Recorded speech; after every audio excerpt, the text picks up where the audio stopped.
Welcome back, Holotable Heroes, to another Galaxy of Heroes video. I am your boy Scribble, and I'm here to hold your hand and guide you through Sector 2 of the Conquest Feats. Everybody wants to be earning their Terran Malicos shards, and I'm here to help make sure that happens. Let's break this down.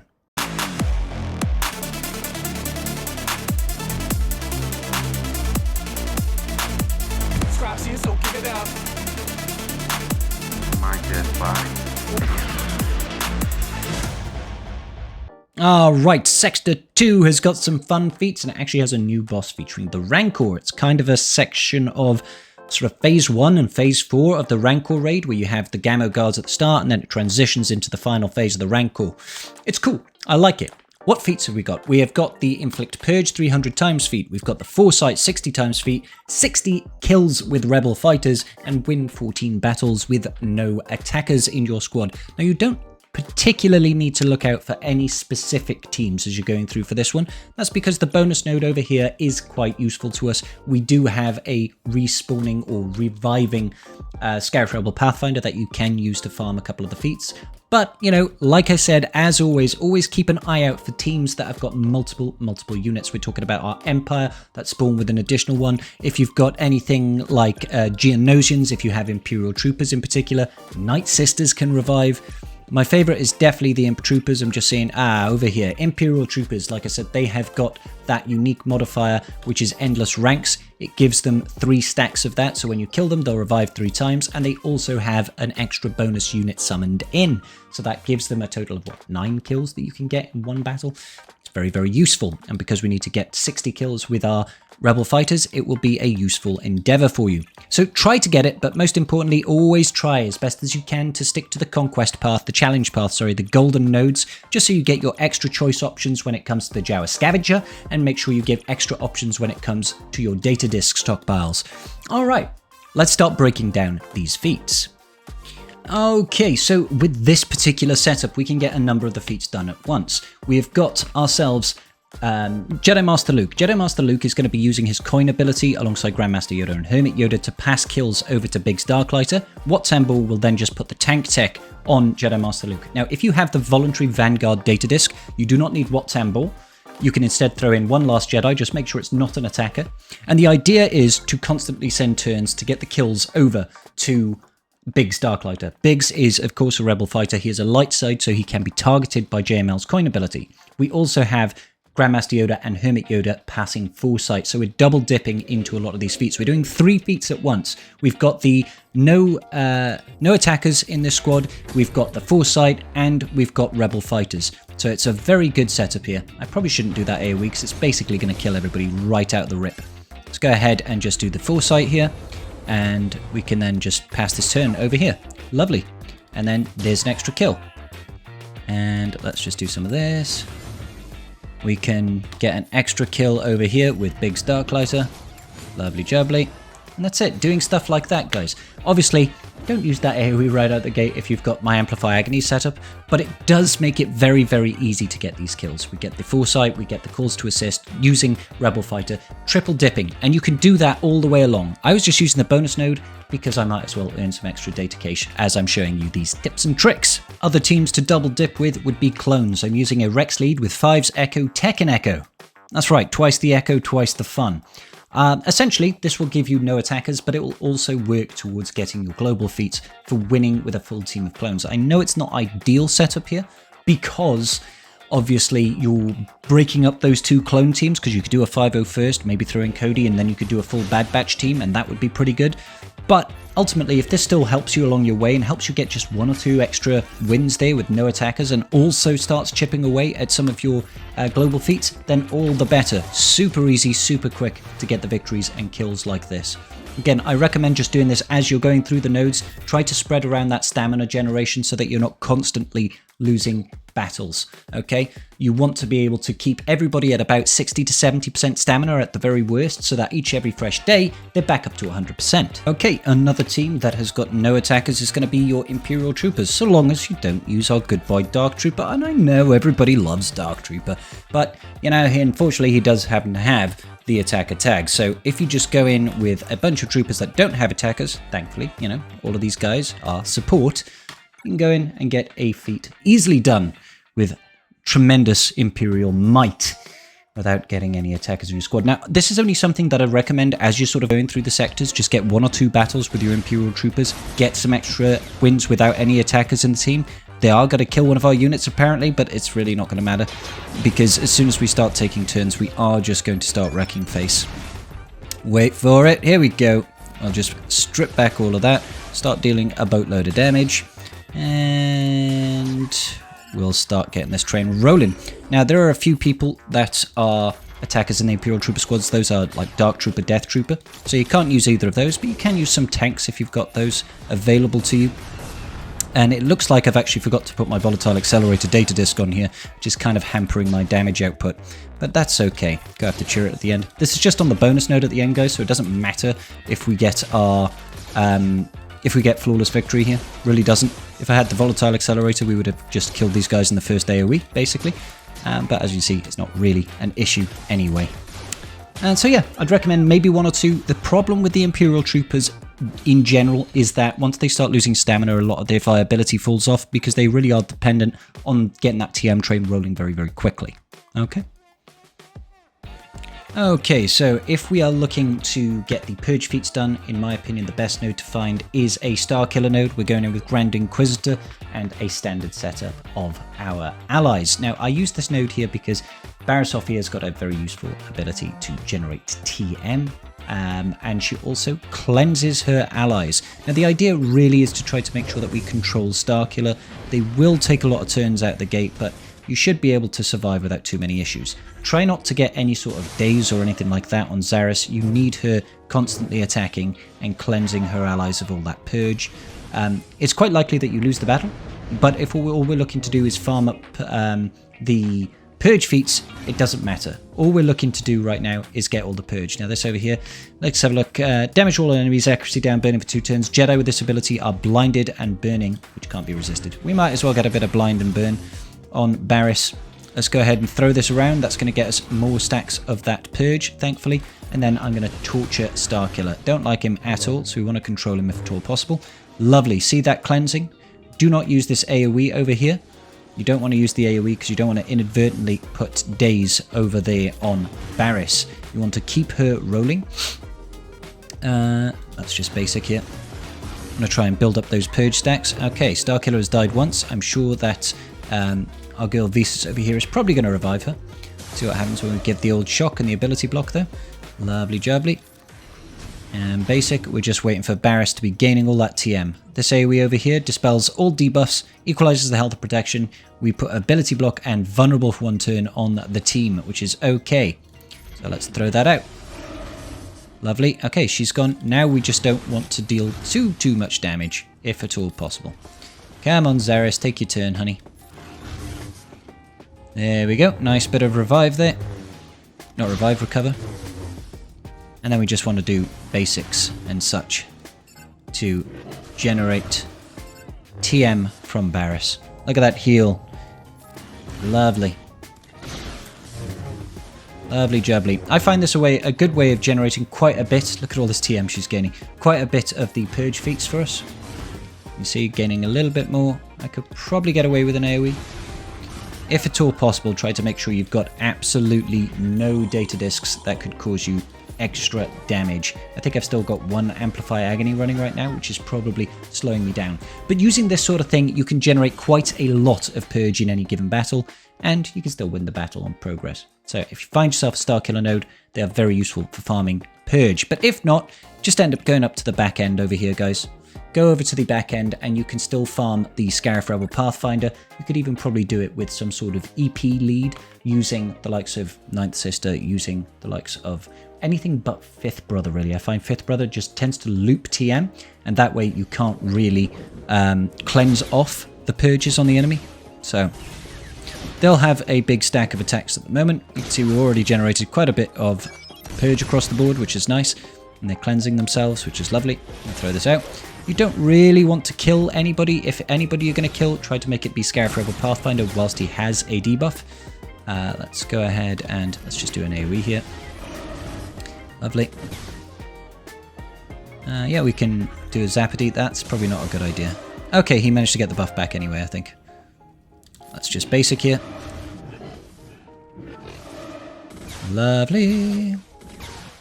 All the damage. AoEs will give us some more of that purge across the board. And just a basic here. Great, there's the revive. Just a basic again.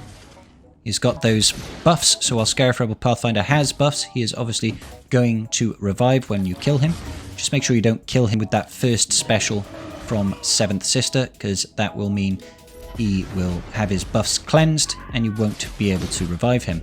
But all in all, this is a pretty good way of seeing it out. You know, we've got those purge stacks coming, and then he'll also have those purge stacks cleansed when Mon Mothma assists. Again, I don't really want to daze them. I want to try to make sure, if at all possible, that they're always gaining buffs. They're always generating some form of TM. But you can farm this for quite a while. Just try not to kill anybody, really. I don't mind killing Baze because he's always going to... He's going to passively taunt, and that just becomes a little bit irritating. And you can kill the Rebel Trooper because Momo can actually revive that guy or re-summon him anyway. Let's go ahead and get a little bit of healing over here on our 9th Sister. Just keep her in the game. Yeah, I'll just basic here. Still getting extra purge stacks up there. AoE will put out the purges again. Beautiful. And again, just like before, guys, no Amplify Agonies if you can. You want to decrease the amount of damage that you're doing as much as possible, because it just makes it easier to farm these. Not using that first special from 7th on him, because we don't want to run the risk of him permanently dying. We want him reviving all the time, gaining those stacks of purge all the time. It's probably the easiest way of getting this feat done, truth be told, and you'll still be able to earn some data disk currency, or data case, sorry, currency, at the end of it, because this is the bonus node on Sector 2. When you're ready to finish it off, obviously all you have to do is use the special on Xaereth Rebel Pathfinder, get rid of all of his buffs and kill him in one hit. Alternatively, you could just kill all the allies with a couple of your AoEs, and it'll all work nice and dandy. But yeah, this is I feel is probably the safest way of farming this. There's pretty minimal amount of risk to this, which is nice. And you can still get a fair amount. Unfortunately, this is only a 5-minute timer.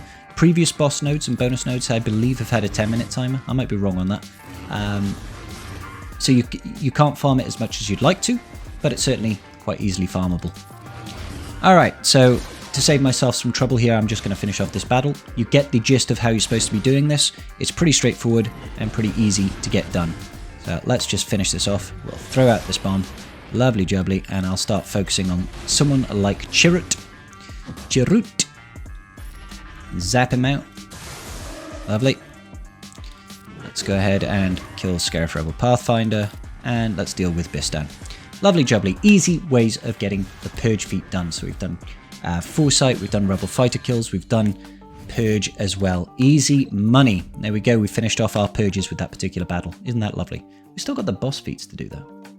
Okay, mini boss, Sector 2. We can get all the feats done in just one battle. I'm using a Beskar Mando with Han, Dash Rendar, Boba Fett, and Tarful. Now, the enemy won't really get a turn with this particular setup. Now, bear in mind, I am using that Volatile Accelerator Amplify Agony setup.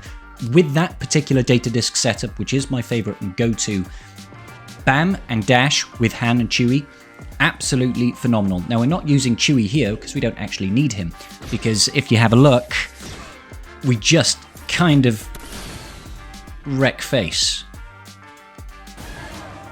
Even the game has a hard time understanding it. And then you just go ahead and execute with Bob. Okay, that didn't quite go to plan. That didn't quite go to plan. Why didn't that go to plan?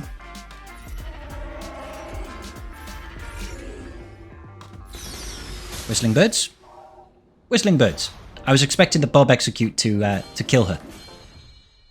But yeah, maybe swap Bob and use OG Mando or something, I don't know. Anyway, that will get you all the feats for that mid-sector boss. No problem whatsoever. Just make sure you're going in with a really powerful data disk setup like I have. Amplify Agony and Ruthless Swiftness and Volatile Accelerator. Okay, so winning with Saw Gerrera. We're actually going to be taking an Adrad team in here. Adrad does very well, generally speaking, in Conquest, especially if you have Amplify Agony or even Zealous Ambition data disk setups. I don't think Zealous Ambition is around this particular time. But the idea is make sure you do not have make sure you do not have Volatile Accelerator. That's the most important thing, guys. If you've got Volatile Accelerator, you're going to be feeding so much TM to the Rancor that it's bad news. The idea is to control the Rancor as much as possible. This isn't quite as bad as the Rancor that we had in the old Challenge Tier raid. He can actually have his TM manipulated, which is what's going to keep us in the game here. Because we're going to be able to go back and forth with Jin's ability there to constantly be removing his TM, which is great. And more importantly, we do have a source of revive in both Adrad and in Jin, so that we can revive Saw Gerrera if he gets killed by an AoE. Now, we do need to have a form of a tank. I'm using K2SO here because the Crankle is going to start with a Devour off cooldown. And we need to make sure that he does not eat Saw Gerrera because the Devour cannot be revived from. And after that, you need to make sure that he doesn't get to a second Devour, which he shouldn't. He shouldn't be able to get to a second Devour. Okay, so let's immediately strip the TM. Go over here. We need to have at least a taunt come out of K2. There we go. We'll put the shoulder in. Lovely jubbly. Yeah, let's just do a mass assist over here. Let's pass the turn back over here. And we do have this. I'm not going to bother using the Hope just yet. I don't think it's worth it. Very much don't think it's worth it. There we go. He's eaten K2. And now we just probably could put this on auto, truth be told. The idea is to make sure that we don't lose Saw. We've got 19 turns to kill him. Yes, obviously you won't actually get the victory here with no deaths. But what we will be able to do is have Saw Gerrera survive. If you want to do the victory no deaths, we'll cover that in just a moment. So once it gets to this point, you should be absolutely fine. It's just about trying to control the TM on the Rancor and make sure Saw Gerrera dies. My Saw Gerrera is only 3-star in gear 10 here, and he doesn't really have any mods on either. But we do have a source of revive if need be. Yeah, I'm on then. Let's be having you. It is a bit of a shame to have to lose a unit out the gate, but ultimately we will eventually chew through the Rancor. And everybody will have a very good day. I don't think this is an optimal team to use this with, guys. I just think that this is something that is an option available to people that have already gone and got the profundity, and you don't have to use a GL for this. Using a GL, I feel, is a much easier method of getting this done, and using Night Sisters again will be an easier one, again, simply because Night Sister Zombie will constantly be reviving. Because the Devour function wouldn't necessarily prevent that from happening, because Zombie essentially creates a new unit rather than actually revive, if you catch my drift. Okay, so that's a way of getting Saw Gerrera to survive. Like I said, he was gear 10, no Zetas or anything like that, just a standard Adrad team. You just need a pre-taunt to be able to eat that Devour right at the start.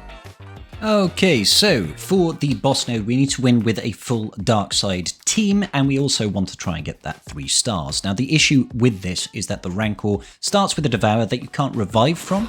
The only real solution that I have for you right now is to use a zombie that can at least have that permanent revive. I'm throwing in EP Mara Jade here, and I'm throwing in Daka and Zombie, essentially, with Vader. Vader is just there to have an additional unit, essentially. So what we need to do is allow Zombie to eat the Devour from the Rancor, and then we just revive through their unique. Now, this is one of the only revives in the game that can revive through that Devour, because it's a different type of revive. You need to be able to have the Zombie pre-taunting. That is an absolute necessity. And then whenever we do lose a unit, we should be reviving with Daka, okay? So the Zombie pre-taunt will obviously massively help. Let's just throw some off. We do actually have a little bit of TM control as well in this team, which is quite nice.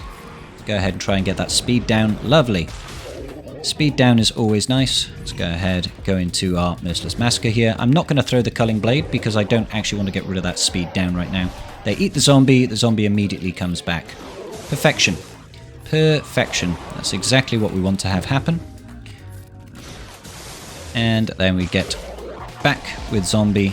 And it's just a case of, let's kill the Rancor. Eventually, we will be able to get rid of him, obviously. It'll just take a little bit of time, because he is quite a chunky individual.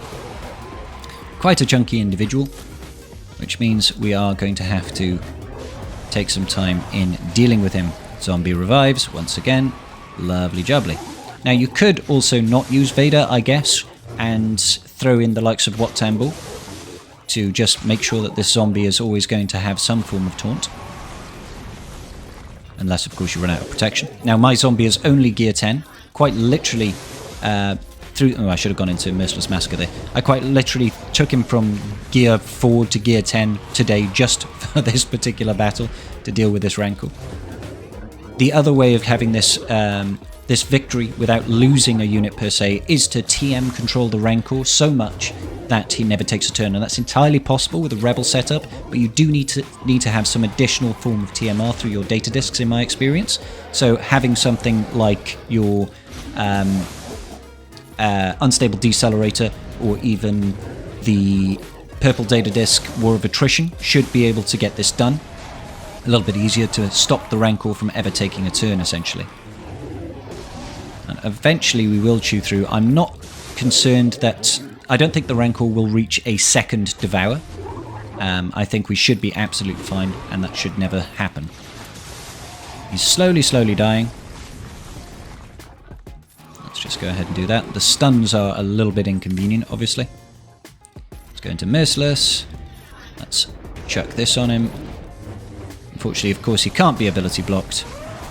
None of that business. Let's constantly apply that tenacity down. We're also getting vulnerable on him, which is quite nice. Guaranteeing our crits. Come on then. Let's be having you. Throwing it out. Ooh, did we have blind on us, or did that just straight up full odds miss?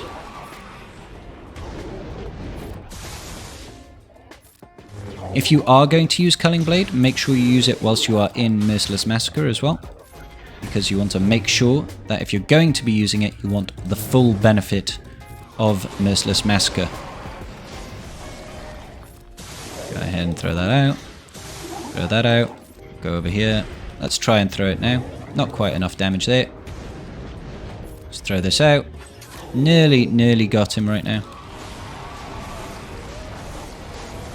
Ooh, the double kill on Daka right at the end there. But we should be okay. There we go. Rancor eventually dies. And that's with very substandard Night Sisters. I have a gear 12 Daka, a gear 10 zombie. The rest are in relics, but something like that should be able to get you full dark side and 3-star the node. Like I said, the other way of 3-star in the node is to use TMR. So a team like CLS, with a lot of TMR there, through CLS's basic, through Hand's basic when they're above 50%, through C-3PO himself, and then throwing in maybe someone like Jin to strip TM even further, or even throw in Moff Gideon to TMR again, and using data disks like Unstable Decelerator should control that Rancor more than enough. Okay? Cool. And there we have it, ladies and gentlemen. That is the feats for Sector 2 done and dusted, including boss feats. Now, I've left a little Easter egg in this particular video. Let me know in the comment section down below if you've seen the Easter egg, and you will win a large batch of imaginary cookies, courtesy of your boy Scribble. Like and subscribe for more. Make sure that you check out my Sector 1 video right over here if you haven't got those feats. I go over everything. It's easy. Piece of cake, guys. Alright, guys. Like and subscribe. I'll see you all in the next video. Peace out, and may the Force be with you.